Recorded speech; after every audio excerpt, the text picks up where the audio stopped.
Pnawn da, a croeso i ddigwyddiad diweddaraf Lyfrgell Genedlaethol Cymru, Chwilota trwy hanes Cudd. Croeso mawr i chi gyd os ydych chi'n ymuno gyda ni ar Zoom neu ar Facebook Live, a chroeso arbennig i'n dau siaradwr ni, Sara Huws, helo Sara. Trwy.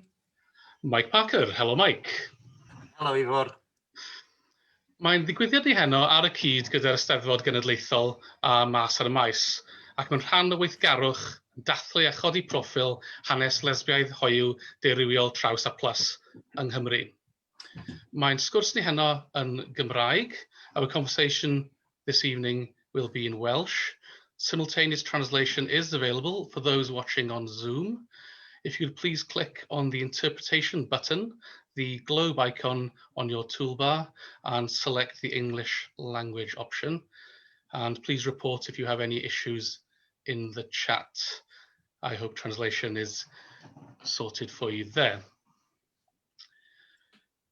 Wel, rydyn ni yma heno i glywed Mike a Sara yn sgwrsio, a dyn ni hefyd eisiau cynnwys chi yn y sgwrs hefyd.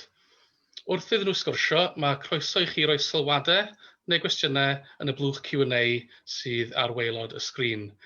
Fe wnawn ni'n drio'n gorau i gadw llygad y rhain a'ch codi nhw wrth i'r sgwrs fynd yn ei blaen. Felly, plis teimlwch yn rhydd i gyfrannu neu codi pwyntiau wrth i Mike a Sara siarad. Mae'n bosibl bydd y sgwrs hon ar brydiau yn cyffwrdd ar faterion neu ar hanes anodd. Ond rwy'n siŵr mae sgwrs agored a chyfeillgar fydd hon, gyda pharch at yn siaradwyr ac at yn gilydd. Byddwn serch hynny yn barod i dynnu pobl o'r digwyddiad os bydd ymddygiad yn groes i'r ysbryd hwnnw. Dyn ni am i bawb deimlo'n saff wrth ymateb, wrth gyfrannu, felly plis rowch wybod yn y chat hefyd os oes unrhyw beth yn peri gofid i chi. Wel, gyda hynny o eiriau agoriadol, pleser mawr iawn i fi yw cyflwyno a chroesawu yn dau siaradwr ni heno. Mae Sara Huws yn gweithio gyda llyfrgelloedd ac archifau Prifysgol Caerdydd, yn golofnydd i golwg ac ar hyn o bryd yn astudio ar gyfer doethuriaeth mewn daearyddiaeth ym Mhrifysgol Abertawe. Hi yw cyd-sefydlydd East End Women's Museum, sef yr amgueddfa hanes menywod gyntaf yn Lloegr, ac mae'n wrthi'n paratoi i symud i'w catref parhaol yn Nwyrain Llundain. Mae hi hefyd yn ddarlledydd a bu hi'n ddiweddar yn cyflwyno'r gyfres Walie'n Siarad ar S4C. Mae Mike Parker yn awdur a darlledwr toreithog sy'n byw ger Machynlleth. Roedd ei gyfrol Map Addict yn werthwr gorau oedd yn dathlu ei garwriaeth gydol oes gyda mapiau, a dilynwyd y gyfrol hon gan The Wild Rover, ac ymysg ei lyfrau eraill mae Coast to Coast, Neighbours from Hell, The Greasy Pole, Real Powys, a fo hefyd oedd cyd-awdur y 5 golyfiad cyntaf o Rough Guide to Wales. Ei lyfr diweddaraf oedd On the Red Hill, ddaeth yn ail am y Wainwright Prize yn 2020 am ysgrifennu natur, ac a enillodd adran ffeithiol llyfr y flwyddyn. Teitl yn sgwrs ni heno yw Chwilota trwy hanes Cudd, ac o'r disgrifiad yna, rwy'n siŵr y gnewch chi gytuno ac y gewch chi glywed ein bod ni'n nghwmni 2 chwilotwr o'r radd flaenaf. Gyda llaw, fy enw i yw Ifor ap Dafydd a rwy'n archifydd digidol yma'n Llyfrgell Genedlaethol. Gyda hynny o groeso, a phawb sy'n ymuno gyda ni, gawn ni ddechrau'n sgwrs falle trwy holi am eich profiadau chi, Mike a Sara, yn dechrau ymchwilio i hanes LGBTQ yng Nghymru. Efallai, Mike, hoffe ti ddechrau y sgwrs i ni? Diolch Ifor. Wel, mae gen i mwy o profiad mewn ymchwilio hanes LGBT nag o'n i'n sylweddoli i ddechrau, achos yn y 90au, o'n i'n dechrau prosiect newydd sydd dim wedi dod i fruition, sef sgwennu, oedd y syniad i sgwennu llyfr dim ond am yr hanes llefydd ledled Brydain efo hanes LGBT. So, mae lot o waith wedi cael ei wneud just dros y blynyddoedd diwethaf.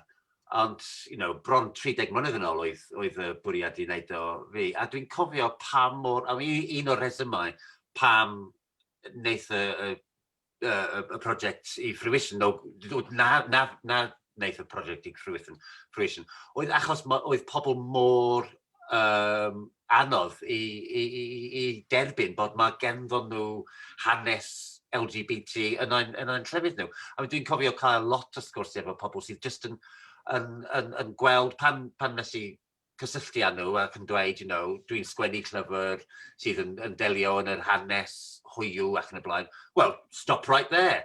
Dyn ni ddim yn eisiau cael unrhyw beth, mae'n sarhad, dach chi'n sarhau ni gan ddweud hynny. So oedd yn really, really anodd i wneud o. Wrth gwrs, mae pethau wedi newid, ond dydy ddim amser maith yn ôl pan oedd yn mor anodd. Ac yng Nghymru, dwi'n cofio sgwennu erthygl yn y Cylchgrawn Planet yn 1998 am y cysylltiadau rhwng Cymru a'r hanes LGBT.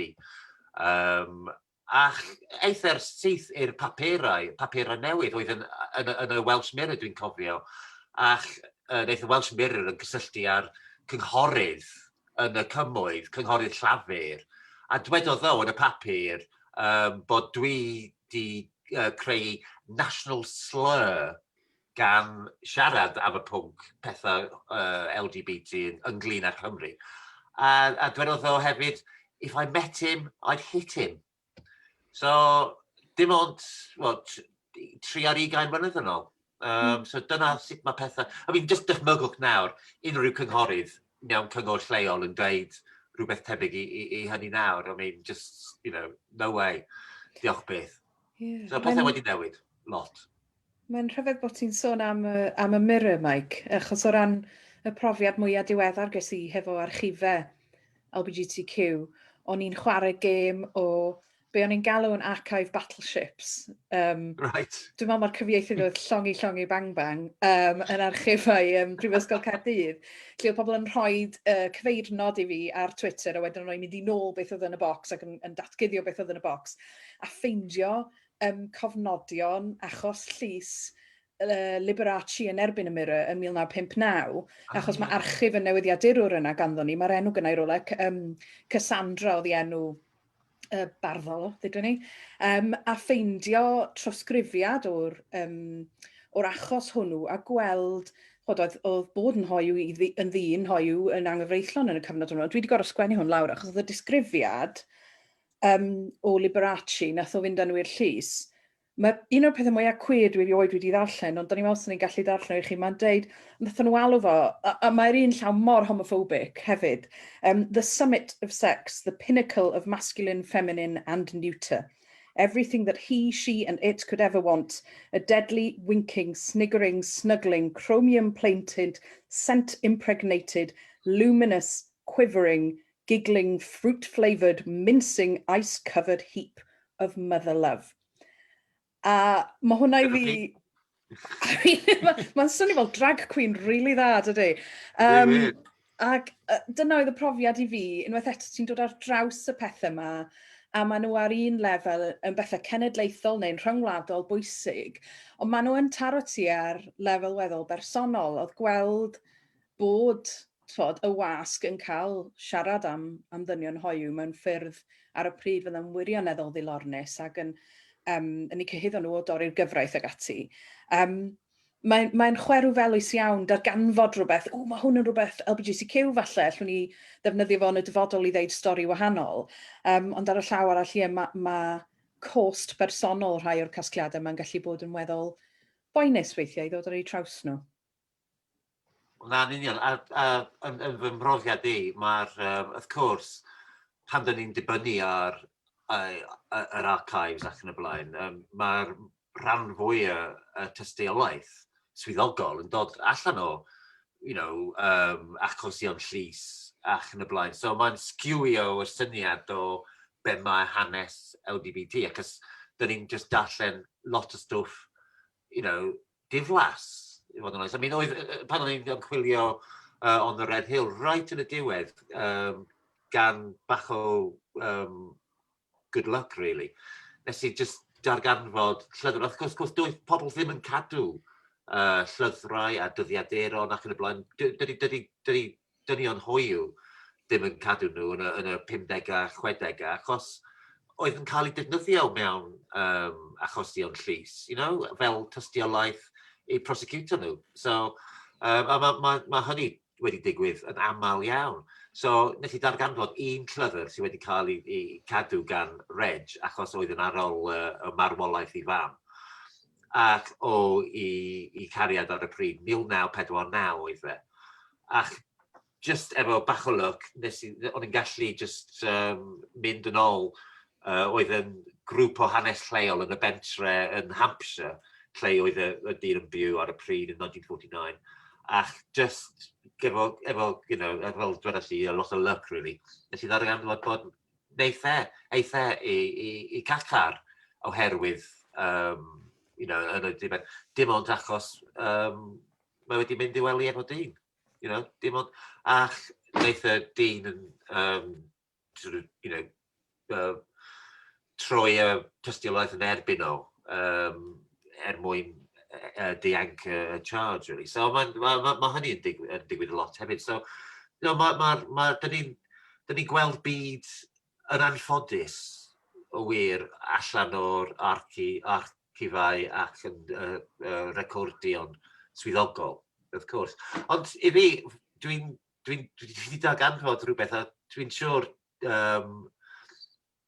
ti'n gwybod hwn, Sara, sef, os da chi'n ymchwilio pethau LGBT, rhaid i chi datblygu kind of sixth sense mewn ffordd, ac yn edrych yn y ymylau pethau, ac yn mae gennych chi just weithiau cipolwg byr o rhyw fath o history a rhyw fath o stori, a just mae geidar yn sort of canu. Right, okay, so, a dyna'r sut mae'n gwrfod bod, achos, of course, mae lot o pethau wedi cuddo. Dyna beth oedd yn teiclo fi am deitl y sgwrs y dweud y gwir, achos mae gennau, da ni ddim yn treulio un diwrnodau yn cuddio pethau, yn sicr, yn yr archif, ond o ran casgliadau fel hyn, am amryw o'r resymau, am bod bobl ddim eisiau cofnodi tystiolaeth, allu cael ei ddefnyddio ni herbyn nhw, neu bod y terminoleg wedi newid, neu... Mae yna gymaint o resymau gwahanol, ond mae'r gair cudd yn ticlo fi, achos, unwaith ti'n dechrau edrych, glass closet ydy'r archif mewn lot o ffyrdd, mae'r dystiolaeth yna i'w ddarganfod, ac dwi'n falch iawn o weld bod na, nid yn unig gymaint o ymchwilwyr annibynnol, dwi'n gweld rhai ohonyn nhw yma heno, yn ymgymryd ar deunydd yma ac yn fanwl iawn hefyd, ond bod na ofyn am raglenni cyhoeddus yn y math yma beth, ar ddangosfeydd, digwyddiadau fel hyn. Ond mae'r myth o'r hanes cudd, dyn ni just angen mwy o arian i fynd drwy'n casgliadau ac i amlygu'r peth yma'n aml iawn, ond yr ymchwilwyr annibynnol sy'n arwain y gad yn aml iawn.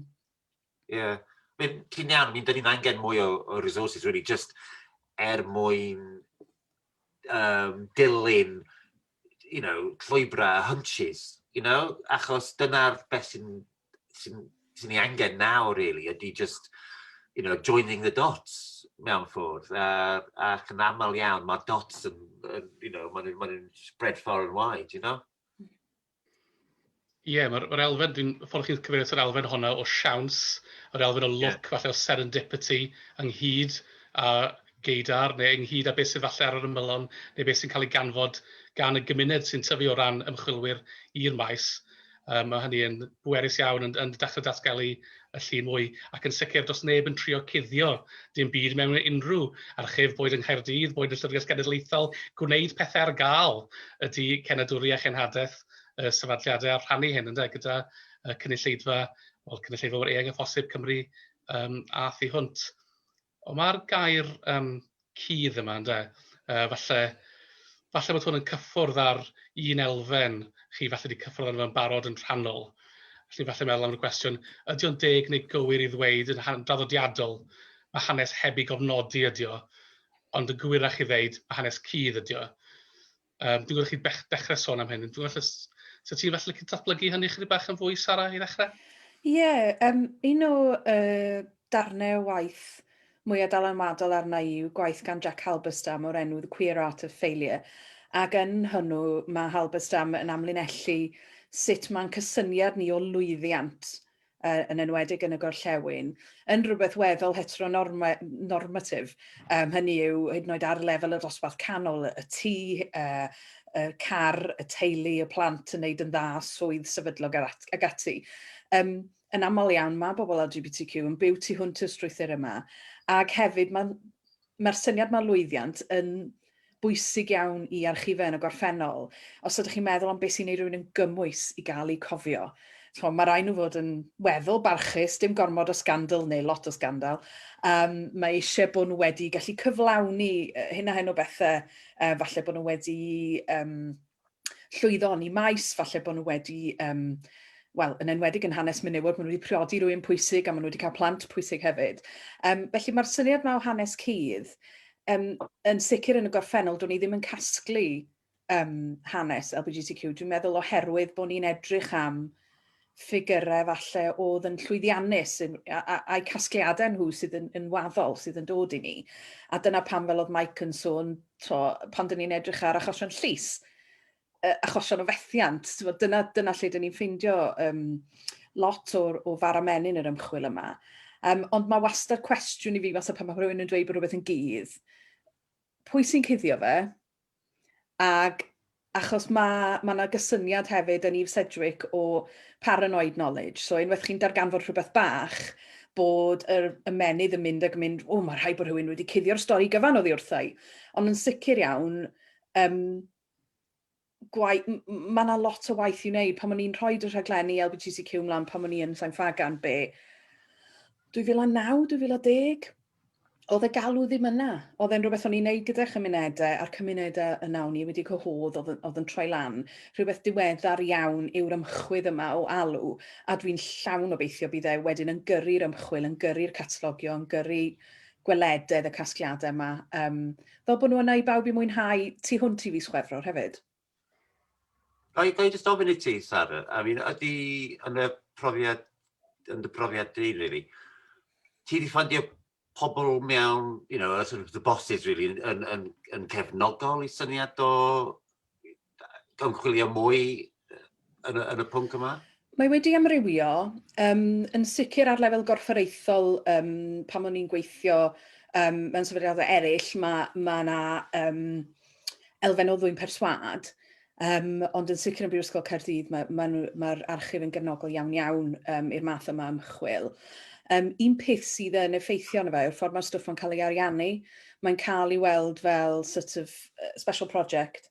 So fyddwch chi ddim yn cael falle ariannu craidd, mhrofiad un y gorffennol ar gyfer rhywbeth fel hyn. Fydd e'n rhywbeth ychwanegol, a fydd e'n pot finite o arian, a byddwn ni'n neud rhywbeth gei, a fydd e'n dod i ben, a dyna ni, a bydd dim parhad i hynna tu hwnt i'r mis hanes, neu bydd dim galw gan y wasg am stori LGBT history tu hwnt i fis Chwefror hefyd.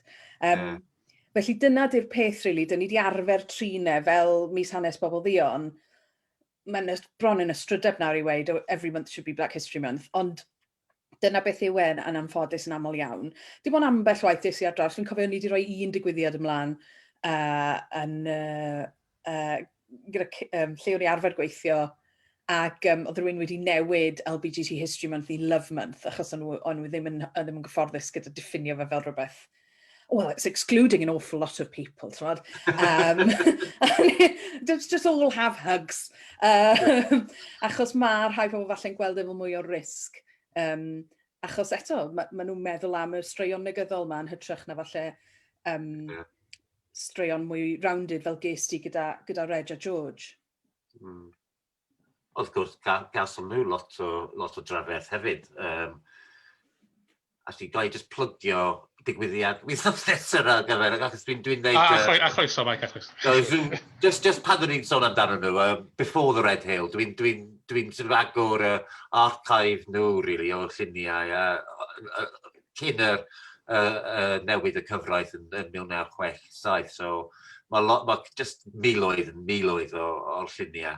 Mae'n wych, so dwi'n really edrych ymlaen at rannu nhw nos Ferchen nesaf, 6 gloch, trwy'r canolfan Celfydd y Ddau Aberystwyth. Advert over. Sorry. But no, mae'r pwnc yna, mae'n diddorol rili ydy bod, o'n i'n sôn am sut mae'n rhaid i ni datblygu sort of sixth sense, i weld pethau ar y ymylau, dogfennau ac yn y blaen, ac yn just, pan mae geidar yn bysio. Ond, dyn ni'n dal sort of optional extra, mae'n debyg, hyd yn oed pan dyn ni'n trio dweud bod mae'r hanes, mae hanes cwyr yn rhan canolog ein hanes ni gyd, really, a dyna'r pwrpas mis hanes, dwi'n meddwl. A mae pobl yn dechrau gweld hynny, dwi'n meddwl. Mae pethau wedi newid, oedd rhyw fath o quantum shift yn fy marn i, 4 mlynedd yn ôl, y sort of hanner canrif y deddf sy'n newid y cyfraith, sydd wedi dod, the 1967 Sexual Offences Act. So yn 2017, oedd yn lot o rhaglenni ar y teledu yn marcio bod mae'n hanner canrif y deddf yna. A dwi'n cofio cael lot o sgwrsiau efo lot o bobl yn dweud, nes i weld drama neu cyfres ar y teledu, ac am y tro cyntaf, maen nhw wedi dechrau gweld pethau hwyw. So mae yn newid, dwi'n credu, ond yn araf iawn, really. Mae'n bach, mae Sara yn sôn am arian, a mae'n angen arian, achos mae'n angen ymchwil dwfn iawn mwyn newid sut ni'n gweld pethau, really. Mae'n dda gen i ddweud bod yna un sylw yn y sgwrs gyda yn cytuno'n llwyr gyda'r pwynt o ran cefnogaeth ariannol ac fel arall i ehangu a chefnogi i hanes cwyr yn gyffredinol yng Nghymru. Felly diolch i bwynnag am y sylw hwnnw. Ond mae'r newid yma'n digwydd. Mae'n siŵr bod yr cerrig milltir cyfreithiol yna yn bwysig, ond mae'r agwedd atyn nhw wedi newid yn enfawr, Mike, fel y ti'n sôn yn ddiweddar. Dwi'n gwybod, Sara, o ran y newid agwedd yna, o ti'n cyfeirio nôl at y brofiad yn Saint Fagan. Ti eisiau sôn falle chydig am beth oedd rhai o'r gweithgareddau cynnar nethoch chi fanna, neu pa fath o ymateb gafoch chi, a sut wyt ti'n gweld yr ymateb o wahanol erbyn hyn yn Prifysgol Caerdydd? Dwi'n meddwl oedd hi yn gyfle i adeiladu ymddiriedeth yn Saint Fagan. So oedd y gwaith cynnar na oedden ni yn wneud, a dwi'n gynnar iawn, mi fuodd na gasglu cyn hynny yn sicr, ond ddim ar lefel strategol. Oedd e'n waith cyfranogol, ac oedd e'n waith araf mwyn argyhoeddi pobl bod lle i'w gwrthrychen nhw yn y casgliad, bod gwerth i'w stori nhw, yn union fel nath curaduron yn y 60au, fel mynd fel Tibot, oedd yn casglu hanesion menywod, achos oedd hi'n dweud, wel, mae'r stwff mae werth i gasglu, mae'ch chi werth eich cofio. Felly oedd hynny yn rhan bwysig ohoni. Ac i ryw raddau, falle'r argraff fwyaf ges i, o un ar ddogosfa wnaethon ni, oedd pob un aelod o'r grŵp wedi dewis gwrthrych ei hunan, ac oedd na rhywbeth o'r enw heterosexual questionnaire i fewn yna. Ac oedd e'n dechrau gyda, when did you realise you were straight? When did you tell your parents? A mae rhyw 30 o gwestiynau tebyg i hynny. Are people scared of you because you're straight? Rhywbeth fel yna. Ac beth nath hwnna wneud oedd argyhoeddi staff. Oedd falle'n dweud, wel, pan bod ni'n neud y peth yma, pan bod ni'n neud y peth gay yma, ac achos bod nhw yn yr oriel ac yn cerdded efo walkie-talkie bob dydd, stopio a darllen a cael cyfle i feddwl am y cwestiynau yna. A mi nath hynny lot fawr iawn i argyhoeddi bobl bod na ffordd o groesawu hanes LGBTQ+ mewn i'r oriele. Ac o ran y gwaith yng Nghaerdydd, mae'r ymchwil yn parhau i fanna. Dwi'n meddwl mae gyda ni ymchwilwyr o'r adran Saesneg a'r adran hanes i yn dod i mewn i edrych ar ein casgliadau ni, a mae hynny'n broses chydig bach yn arafach gyda cyhoeddi academaidd ag ati. Ond fyddwn ni'n llawn obeithio bod ni'n gallu gwneud mwy yn y dyfodol. Un man llawn potensial yw Archif Gaerdydd, sef papurau newydd myfyrwyr. Lle mae bobl sydd yn 1945 yn dechrau sôn am, wel, dwi wedi gadael cartre a dwi'n meddwl bod fi'n lesbian, neu dwi'n meddwl bod fi y ffordd yma, ac yn trafod eu teimladau'n weddol ddiflewyn ar Dafod. A hefyd yr hysbysebion, y llinellau cymorth, yr adnoddau, yr hysbysebion. So mae'n lot o ephemera fanna, dwi'n meddwl fydde'n gallu creu corff diddorol iawn o waith ymchwil i rywun.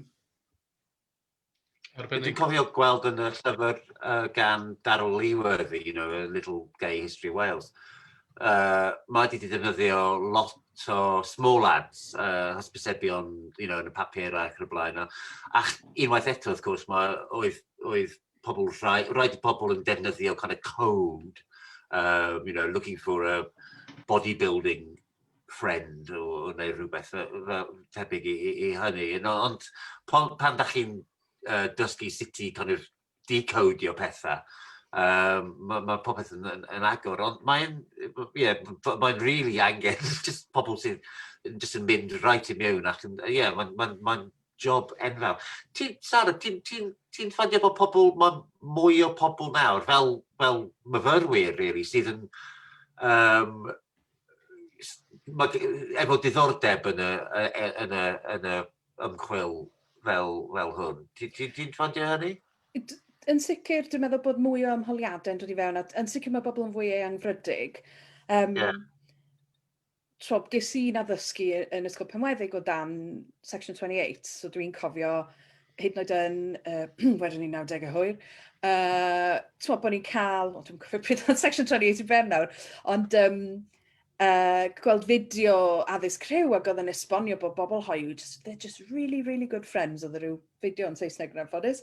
Ac dwi'n meddwl bod yna don nawr o ymchwilwyr ac o fyfyrwyr sydd wedi addysgu tu allan i Section 28, sydd yn credu bod gyda nhw, ac mae hynny'n hollol gyfiawn, bod gyda nhw hawl i wneud hyn.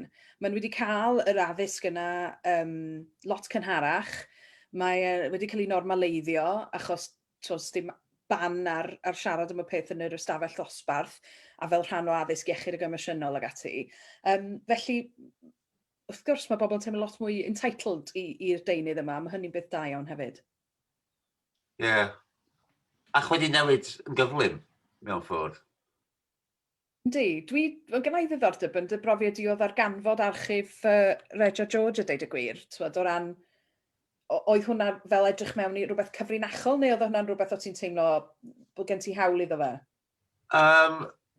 Wel, oedd yn lot o gaps yn yr archif nhw, achos, ond oedd nhw'n eitha gyfforddus ac eitha nhw hyderus yn arbennig George. Oedd George dyn pwerus iawn ac yn sefyll i dir.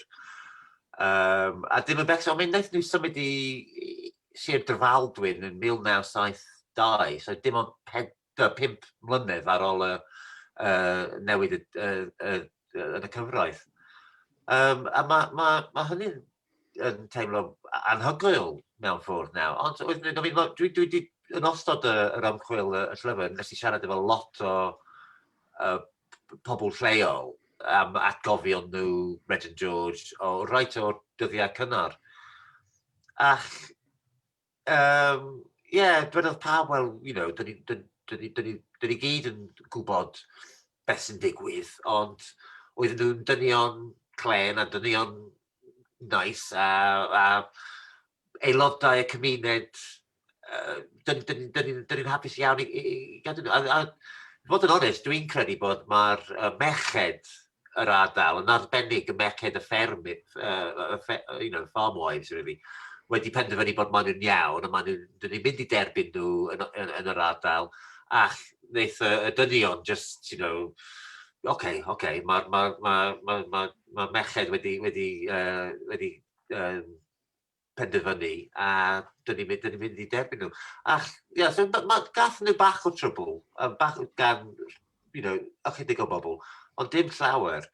Ond yn sôn am yr archif nhw, oedd yn anodd iawn jyst i llenwi rai o bwlchau yn y 40au, 50au a 60au, achos, fel dweles i yn cynharach, wnaethon nhw ddim yn cadw lot o llyfrau, a lot o correspondence, really, achos, mae'n gallu bod yn periglus i cadw pethau. A dyna be mae lot o dynion ar y pryd yn gwybod yn iawn.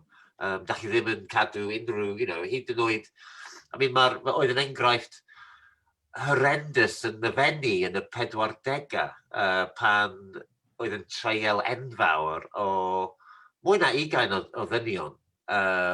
Sort of, sordid gay ring o bobl sydd mae'r canolfan ring o ddynion oedd y cinema yn y Fenni. Ac eith dozens o ddynion i'r treial, 2 wedi ladd eu hunan. Dwi ddim yn cofio faint ohonyn nhw eithon nhw i chachar, ond rai ohonyn nhw eith i chachar. So, ach lot o tystiolaeth yn y treial yn y Fenni wedi dod allan o dyddiaduron a llyfrau a just scraps o papur yn pocedi pobl wedi efo kind of cyfeiriad neu rifo neu rhywbeth. A oedd hynny yn ddigon i rhoi pobl yn y doc. Diolch, Mike. Gawn ni falle, o ti'n sôn am merched yn arwain y gymuned efo derbyn neu newid agweddau. Sara, o ti'n sôn am mynd fel tibot a dechrau cyfnodi hanes menywod a bethau felly wedi newid yn persbectif hanesyddol ac archifol ni. Mae yna gwestiwn wedi codi yn y chat gan Helen Bennett ac yn sôn am falle am hanes hoyw a cwyr cyn yr 20fed ganrif a sôn yn benodol am y Ladies of Llangollen. Fel mae'n digwydd, o'n i wedi meddwl falle codi y pwnc Ladies Llangollen yn y sgwrs yma heno. So byddech chi'ch dau'n licio sôn falle chydig am eich encounter chi gyda nhw, neu fel mae agweddau at yr hanes mwy cynnar yma, neu'r cyn hanes yma wedi newid dros y blynyddoedd. Dwi'n gwybod, Sara, ti eisiau dechrau neu Mike? Do'n i'm, Ladies Llangollen, a diolch i Helen am y cwestiwn. Ie, diolch Helen. Ond safbwynt personol, dwi'n meddwl, mae hwn yn esiampl ffantastig o sut dyn ni wedi datblygu rhyw ddealltwriaeth gyfredol o'r icon, y gay icon. A sydd yn ffigwr, really, sydd tu hwnt i gig a gwaed, a sydd falle yn fwy o caricature nag yn rhywun allet ti yn ieithu â nhw. A mae Ladies of Llangollen, mae chwil yn yr un y Siopland yr enghraifft wedi dangos i ni bod nhw ddim wedi rhoi caniatad i'r portread enwog iawn ohonyn nhw gael ei dynnu, a bod nhw ddim eisiau cael ei portreadu, a bod y portread hwnnw wedi cael ei droi'n brint, a bod y print hwnnw wedi cael ei droi'n blat patrwm glas ac yn ffigyrin, a dyn ni ddim yn gwybod i ryw raddau o hyd y gwni os oedden nhw'n ymwybodol o'r cottage industry yma oedd o'i camgylch nhw.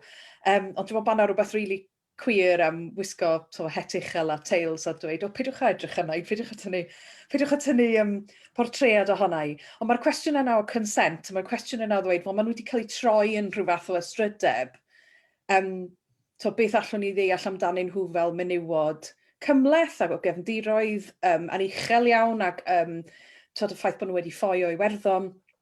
Ac i fi, fel llyfr brif, y peth mwyaf diddorol i fi yw i ffaith bod ganddyn nhw lyfrgell yn eu cartref, a bod honno yn lyfrgell o lyfrau pryn, llyfrau ar uchel, ac yn y cyfnod yna i fenywod fod yn casglu llyfrau ac yn ei sortio nhw ac yn creu stôr wybodaeth cyn dyfodiad Prifysgol Caerdydd a chyn dyfodiad y gen. Mae hwnna'n rhywbeth pryn iawn, a falle dyn ni weithio'n colli golwg ar rinweddau a straeon y bobl yma, achos mae'r icon yn rhywbeth mae'n dwy'n gymaint o berswad a mae mor bwysig i ni. Felly dwi'n gochel weithiau rhag eilyn addoli yr icon hoyw.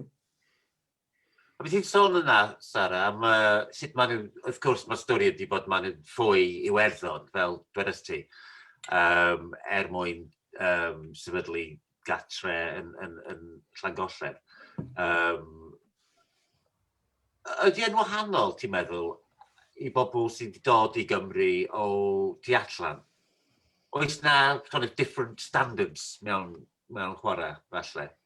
Ti'n meddwl, mae'n rhywbeth mae bobl o ffwrdd yn neud? Wel,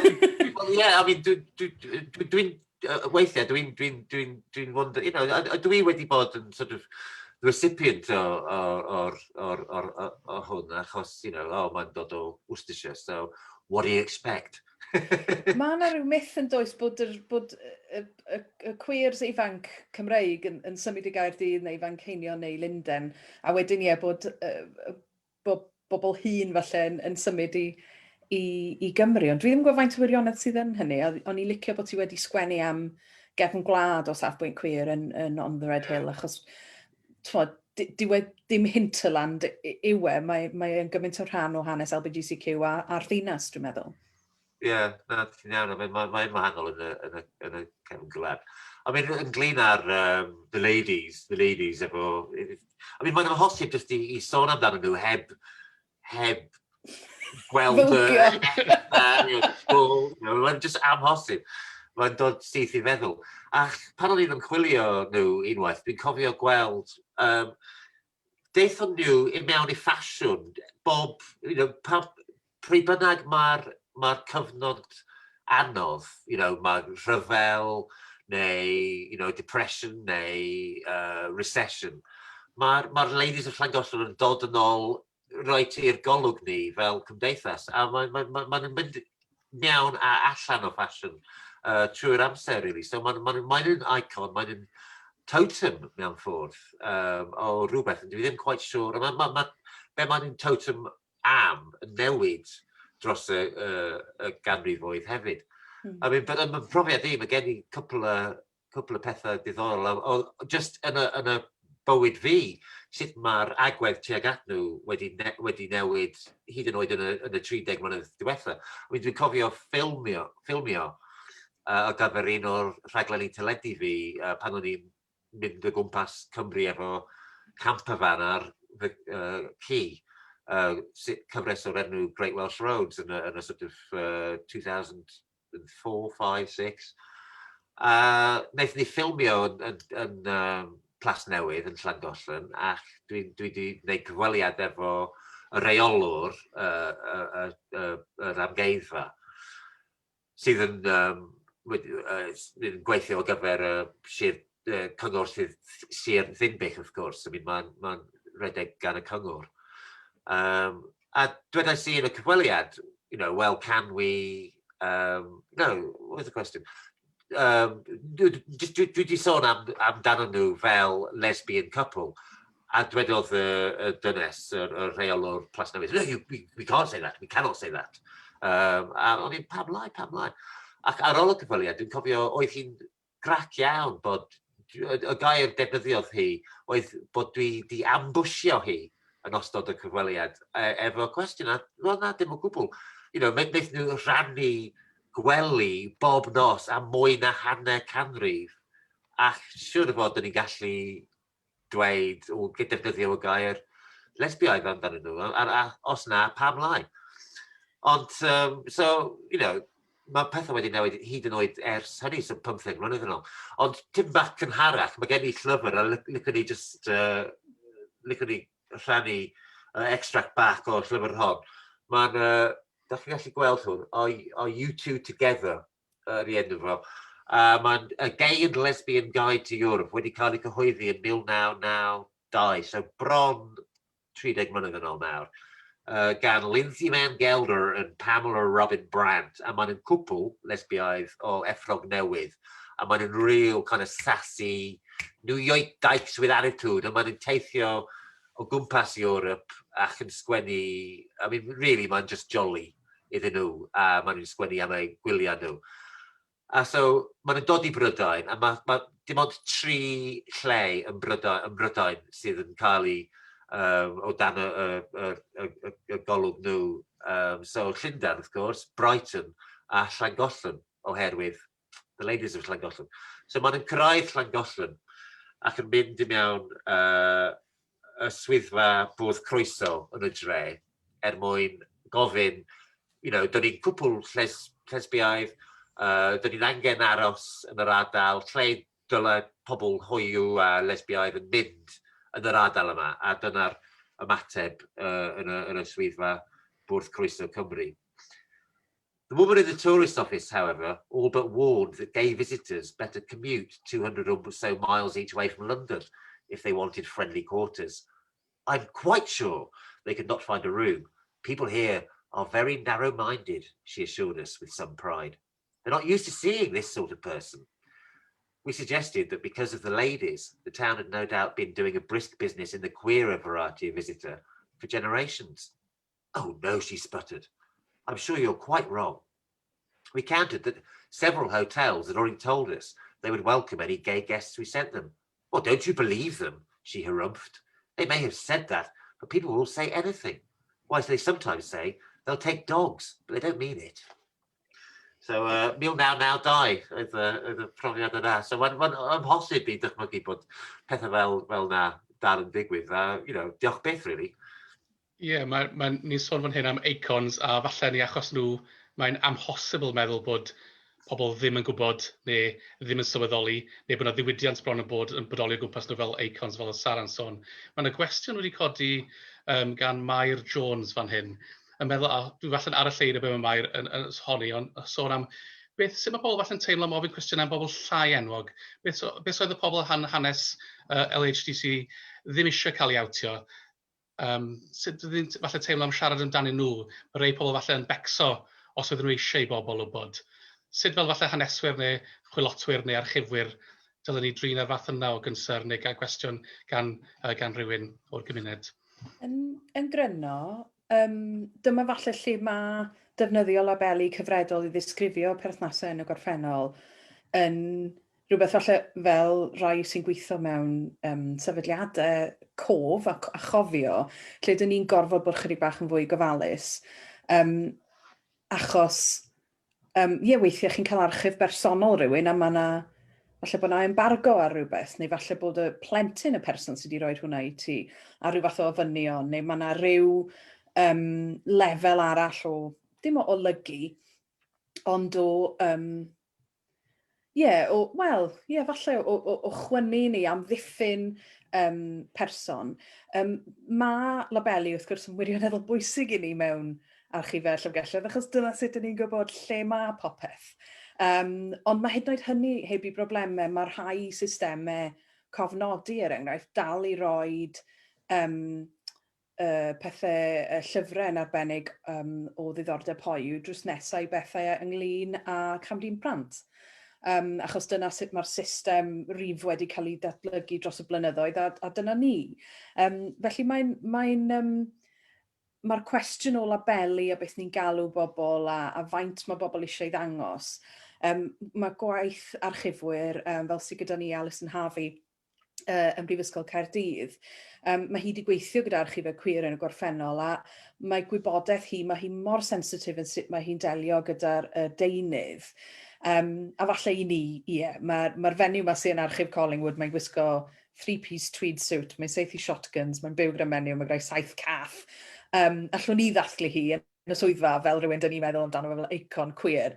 Ond o ran cyflwyno'r deunydd, nid i ddihongli fe yn swydd ni, ond i roed yr deunydd na ar ger'ch bron chi, i chi'n gael wneud eich dehongliad eich hunan ac ymateb i'r ffynonellau yna. Diolch yn fawr iawn, Mair. Nes i weid yn gryno, sorry boys. Mae hynny yn gryno iawn am nifer y gwestiynau yn yr un ffordd o Llyfrgell Genedlaethol ac yn mewn mannau eraill. Diolch yn fawr i Mair am y cwestiwn. Dwi'n gwybod, Mike, os wyt ti eisiau ychwanegu unrhyw sylw pellach at hynny? Mae'n digwydd, wrth gwrs mae'n digwydd. Fel dwedodd Sara, really, wrth gwrs mae labeli, sut dyn ni'n deall gan y labeli yn datblygu trwy'r amser, a mae'n newid eitha gyflym hefyd. Ond yr enghraifft o'n i'n meddwl amdano yn ystod, jyst gan ddarllen y cwestiwn Mair, yw yr enghraifft o George Thomas, cyn aelod seneddol yng Nghaerdydd, dyn cymhleth ac anodd gan mae pawb yn dweud, really. Dwi'n cofio y ffrau pan deith allan y llyfr gan Leo Absi oedd y person cyntaf i sort of awtio George Thomas yn y 90au, falle tym bach wedyn, mewn llyfr ac yn dweud pam Leo Absi oedd fel aelod seneddol llafur ei hunan ar y pryd hefyd. Roedd rhaid iddo fo yn talu rent boys off ar gyfer, ar gyfer George Thomas ac yn y blaen, A dwedodd lot o pobl pan deith gwybodaeth allan am y tro cyntaf, wel, dydy ddim yn deg, mae di mynd, mae di pasio, dydy ddim yn derbyn, mae'n anheg i rhoi label arno fo, sydd ddim wedi label wneud y dewis trwy'r bywyd. Ond dyna'r exception i'r reol i fi ydy bod pobl mewn unrhyw grym, pan mae'n ganddyn nhw unrhyw grym, a maen nhw'n defnyddio grym yn erbyn ni, yn erbyn eu hunan, really. Wel, dylen ni dweud y gwir, dyn ni'n angen y gwir. Ac efo George Thomas hefyd, mae'n hollol bosib i weld yr un streak o hunan casineb, really, yn ei agweddau tuag ar lot o pethau arall hefyd. So, oedd yn dyn conflicted iawn, mae'n amlwg. Os ydych chi'n, dwi wedi darllen y llyfr gan Martin Shipton hefyd amdano. Ac, oedd yn nasty piece of work, mewn gwir. A dyn ni'n angen y llun cyfan, really, y holl llun, mwyn wneud sens mwy o pam mae pobl yn actio mor ercill, trwy'r bywyd nhw, yn enwedig pan maen nhw'n gwleidyddion sydd yn creu y cyfraith o dan i gyd yn byw. Ie, mae pwysigrwydd pobl mewn grym yn dweud y gwir a'i rôl nhw yn y llygad y cyhoedd yn sicr yn themau cyfredol iawn mewn sawl cyd-destun. Nid yn ran hanes cwyr yng Nghymru, ond yn wleidyddol mewn sawl maes. A falle mae rei pobl wedi sôn am hanes pobl ddion a hanes cymunedau eraill sydd wedi falle i lleafrifoli yng Nghymru ac ledled y byd. Falle byddwn ni wedi gallu cael amser i ofyn chydig bach am hynny, ond mae yna gwbl o sylwadau wedi dod yn y Q&A gan Howard Llywelyn hefyd. Mae Howard yn sôn, do people know that a Wells LGBT history research group has been set up? Felly, mae'n drwy gen i. Dwi wedi holi Howard falle os oes yna rhywbeth i rannu gyda pawb sy'n bresennol heno. Fi'n siŵr byddwn ni'n hapus i wneud hynny, neu trwy trydar y Lyfrgell. A mae Howard hefyd yn holi i chi, Mike a Sara, os ydyn nhw eisiau cysylltu gyda chi, neu rhywbeth felly, os ydych chi'n hapus i rannu e-bost yn y chat, neu os chi'n hapus i roi manylion cyswllt rhyw ffordd arall, mae croeso sicr Howard i chi cysylltu gyda ni yn y Lyfrgell i fynd ar sgwrs ymhellach. Dwi'n gwybod os rhywun yn gwybod am y grŵp yma, falle Mike neu Sara, dwi ddim yn siŵr. Ie, o'n i'n gweld egin y grŵp bod nhw wedi cyfarfod, a hefyd o'n i'n falch iawn o weld Mark Etheridge yn rhan ohoni, mae ymchwil yn Amgueddfa Cymru. O safbwynt y casgliad diwydiannol, a deud y gwir, mae wedi gwneud gymaint o waith arbennig gyda cymunedau LGBTQ+. Os ydych chi, mae croeso mawr i chi gysylltu dyn ni yng Nghaerdydd. Mae'n peth hawsa i wneud yw e-bostio special collections at caerdydd.ac.ic. Neu os ydych chi'n googlo Cardiff University Special Collections, mi ddeith hwnna i fyny, a gallwch chi e-bostio ni o fanna hefyd. Na i roi cyferiad Twitter a cyferiad e-bost i mewn y chat function, so unrhyw un yn eisiau cysylltu â fi, croeso iddyn nhw. Fantastic. Mae'n diddorol, mae gwaith, dyn ni wedi sôn am Noreen y Siopland a Darol Lee wedi hefyd. Mae dau ohonyn nhw wedi sgwennu sawl peth, really, dros y blynyddoedd am y pwnc yma. Ac, dwi'n wir yn teimlo bod mae'r diddordeb yn codi, dyn ni'n dechrau join the dots, fel o'n i'n dweud yn y dechrau sesiwn, really. A mae'n llawer mwy i datblygu, i ffandio, ffwrdd siwr o fod. Right, sorry, dwi'n just... Wel, diolch am y parodrwydd i wneud hynny. Ni'n dechrau dod i diwedd yn cyfnod neu amser. Falle mae yna un cwestiwn arall wedi codi yn y Q&A gan Mark Small. Diolch Mark am y cwestiwn. Os gan unrhyw un arall cwestiwn falle i ni holi cyn i Mike neu Sara cyn bod ni'n cloi. Os ddim, newn ni gloi gyda cwestiwn Mark, gofyn am top tip ar gyfer researchers. Mae o'n gweithio mae'n paratoi gaid ar gyfer Bristol Archives, ond os yna un falle top tip i ymchwilwyr. Un peth sy'n falle'n taro fi o'r sgwrs yma heno ydy ymddiried yn yr serendipity a'r chwilota yna, y siarad a'r holi, a bod yna gymaint mwy i'w ddweud a'i ganfod, ond bod yna elfen o y chwilota yna yn bodoli tan bod y labeli a popeth mwy yn ei lle i wneud y darlun yn haws neu'n fwy syml, ac ymgysylltu gyda un o'r grwpiau, a grwpiau fel y grŵp newydd yma, diolch am rannu hynny, bydde 2 top tip yn ddrwg gen i, dwi'n dweud gormod. Dwi'n gwybod, Sara, sgen ti top tip i ni i gloi? Fyddwn ni'n rhoi hwn, bron i'n ateb i bob cwestiwn top tip, yw i siarad gyda'r archifydd.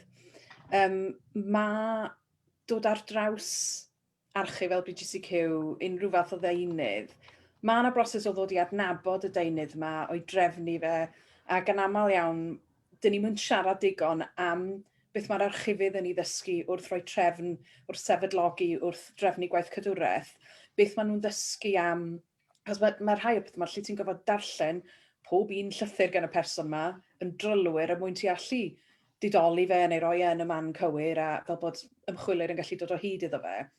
Felly fyddwn ni'n dweud bod yr archifydd ei hunan, neu ei hunan, yn ffynhonnell arbennig o bwysig, achos yn nhw sydd yn falle ar fraint o ddod i adnabod y casgliadau yma yn y ffordd mwyaf agos. Ardderchog, a Mike, os gen ti gyngor i ni gloi? Gai sort of dweud i pwynt Sara, really, bod absolutely, o'r ochr arall, fel awdur, fel rhywun sy'n defnyddio llyfrgelloedd a'r archives, just gofyn i bobl sy'n gweithio hwnna, achos mae'n just anhygoel. A dwi'n sôn dwywaith nawr am joining the dots, a maen nhw wedi join, dyna beth maen nhw'n gwneud bob dydd trwy'r dydd, really. So yeah, seconding that one. Mae'r top tip fi, really, ydy bod just, yn yr ardal hanes chwir, rhaid i chi datblygu kind of sixth sense, gut instinct. Dyna sy'n bwysig. Mae'n gallu mynd yn wrong weithiau, wrth gwrs, ond mae'r journey wastad yn diddorol. A hefyd, mae pethau, mae cysylltiadau answyddogol yn aml iawn, da chi'n clywed rhywbeth, da chi'n mewn sgwrs, just hollol answyddogol, mae sort of, just like little light bulb moment yn digwydd pan da chi'n just cael trafod dros panad. Nid allan o llyfrau, nid allan o archif swyddogol, ond just cysylltiadau anffurfiol mewn ffordd. Dyn ni'n dibynnu arnyn nhw. So it's just sharpen those instincts, really, just mwyn ffandio pethau. Ardderchog. A trustio eich gut instinct, i gildi llwybra. Ardderchog. Wel, diolch yn fawr iawn, Sara a Mike, am sgwrs eang, ddifyr, pwysig. Diolch i bawb sydd wedi ymuno gyda ni, pawb sydd wedi holi cwestiynau, cyfrannu'r drafodaeth. Fi'n siŵr bydd y sgwrs yma'n parhau tu hwnt i heno. Dyle hi, a fi'n siŵr fydd hi, gallen ni wedi parhau fel dyn ni'n gweld efo'r cwestiynau sy'n dal yn dod i mewn. Mae'n ddrwg gen i bod ni'n methu falle troi at hwn, felly cysylltwch, siaradwch ac yn y blaen. Wrth i ni gloi, dim ond gair bach i nodi bod ein digwyddiadau ni oll yn cael eu hysbysebu ar wefan y Lyfrgell ac ar y cyfryngau cymdeithasol. Dwi'n dyfalu falle bod chi'n gwybod yn barod. Bydd yn digwyddiad nesaf ni hefyd yn sôn am hanes Covid-19 a phwysigrwydd cofnodi ac ystadegau. A bydd y digwyddiad yma yn drafodaeth gyda Dr Owen Roberts, yng nghwmni'r hanesydd Elin Thomas, Dr Angharad Shaw a'r ystadegydd Lloyd Warburton. Felly os gael ofyn i chi gadw llygad yr agor am hysbys am y digwyddiad hwnnw yn y dyfodol lled agos. Diolch enfawr unwaith eto i Mike Barker a Sara Huws. Diolch i chi gyd am ymuno gyda ni. Cymerwch ofal a welwn i chi'n fuan. Hwyl am y tro. Diolch.